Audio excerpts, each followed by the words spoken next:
Welcome, Sarah. Thanks. Good morning, everyone. Let me just share my screen all right. I think you should all be able to see the presentation now. And as Mary Ellen said, I'm here today with her to talk about the operations and complaints that were recorded during what has been called the summer session at East Hampton for the 2020 year. So I'll just first basically go over the analysis and what we looked at, and then we'll move into a high-level discussion of the 2020 operations and complaints. We do have a lot more detailed slides if that's needed, but we wanted to keep it kind of at a high level to focus the discussion and focus the information. So what we looked at was, again, like I said, the summer season, July 2nd to September 30th, and that is basically the Thursday prior to July 4th through the end of September. And we maintain this period to keep consistency through the past analyses that we've done since 2014, 2015. And the data that we collect is from this VNOMS, the Vector Noise and Operations Management System.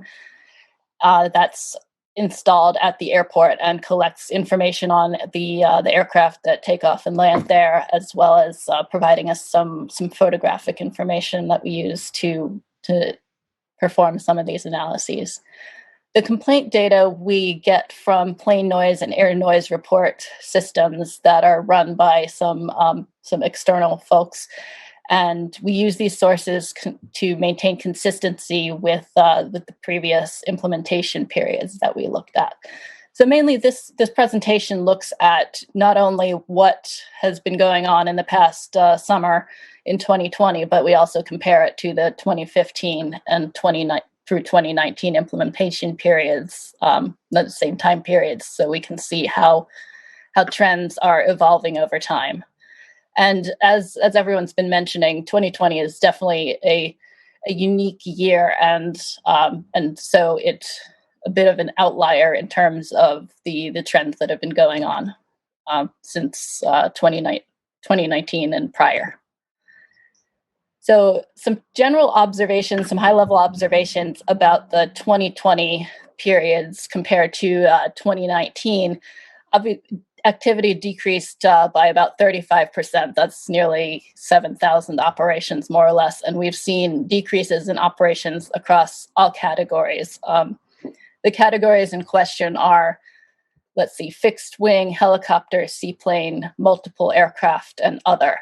And I'll take a minute here to address the comment that was made during the public comment period. We are able to break out jets, but we haven't yet done so just to maintain consistency with the previous analyses that we've done. But we do have the ability to do so, and we'll take that under advisement for any future work that we might complete for the town. When we look at the observations for the operations between 2020 and 2015, again, activities decreased this time, but about 20% or 3,000 operations. And again, we saw decreases in most of the categories. The only exception there was land planes, which increased by not quite 350 operations, which equates to about 4% from 2015. And the takeaway here is that the overall operations were increasing between 2015 and 2019, but then 2020, because of the pandemic, we saw operations that were slightly below even the 2015 levels. This graphic shows a comparison of the operations over the years that we've been doing this analysis. And as you can see, operations generally were on the rise in pretty much all the categories until this past year. One interesting thing to note might be that the land plane, the count of land planes seems to be pretty consistent across the years, but we did see decreases in the helicopter operations and the seaplane operations within the past year.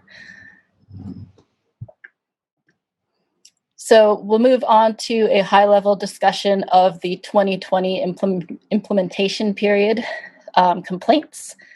And again, just to go back over, we have these two reporting systems, plane noise and air noise report. And plane noise allows you as a complainant to record your address and record a complaint, versus air noise, where you can file a complaint based on either your address, if the system isn't able to find an aircraft specifically nearby, or if the system's able to specifically associate an aircraft with the complaint, the aircraft's address or the aircraft's location is recorded and the complaint is associated with that.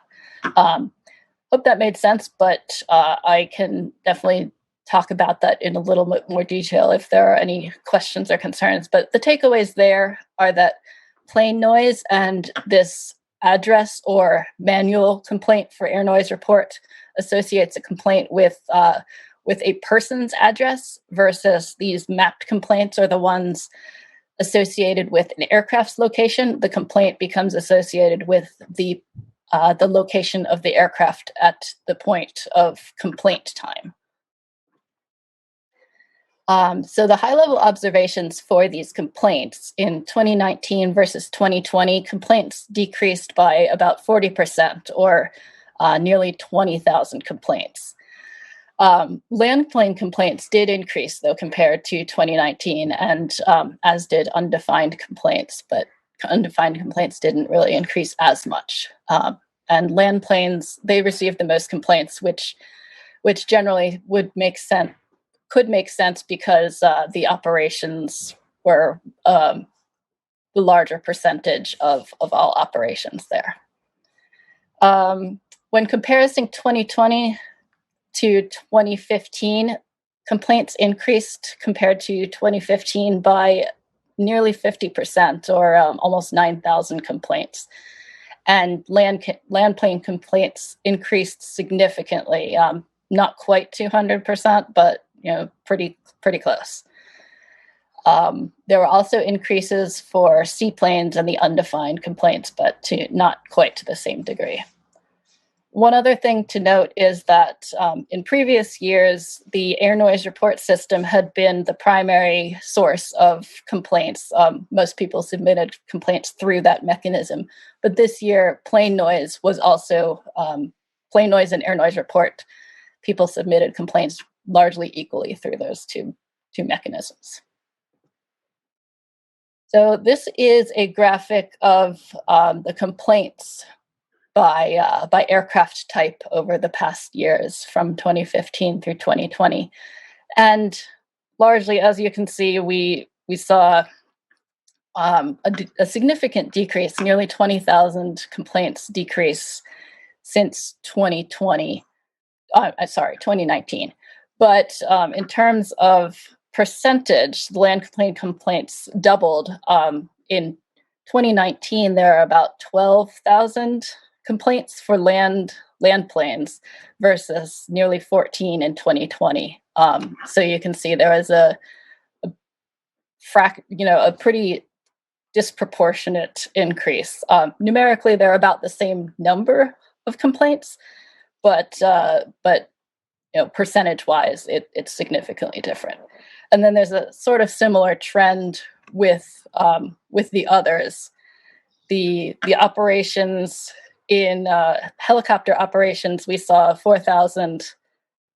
approximately a 4,000 operational decrease, and then we saw maybe 10,000 helicopter complaints in 2020 versus 25,000 or so complaints in 2019. So there have been some interesting changes in the past year. This graphic just shows the number of households that have filed complaints over the past years. And as I'd mentioned with air noise report manual complaints and the plane noise operations, there's the ability to file a complaint by a household, and that's what these count. So the this graph does not count the operations and complaints that are associated with a specific aircraft. They're associated with a specific household. So this represents a subset of the complaints and operations that were seen. Well, I guess just the complaints, but so yes, this is a subset of complaints for these years. And here the number of households complaining is down from last year and generally down over most of these years except for 2016. And for the number of complaints per household, that's also decreased. It's 66.4, which is less than the years from 2017 through 2019.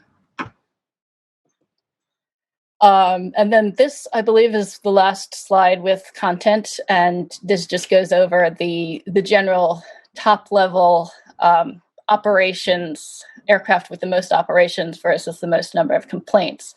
And here we found that the S-76 helicopter received the most complaints at almost 3,000, and it had the third most operations of any aircraft model.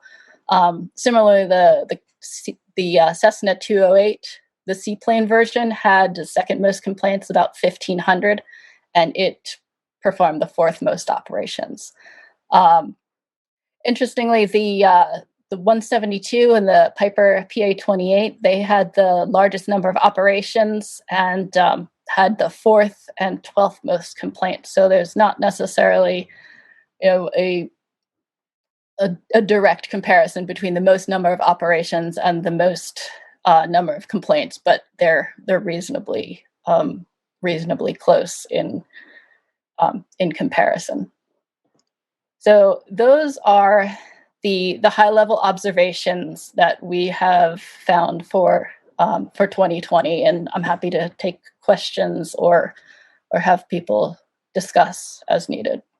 Thank you. Questions from board members at this point? Yeah. Thank you very much, Sarah. I would like to go to the public and see. I know we have a number of people online waiting to comment today, so I'd like to go back to the public for comments.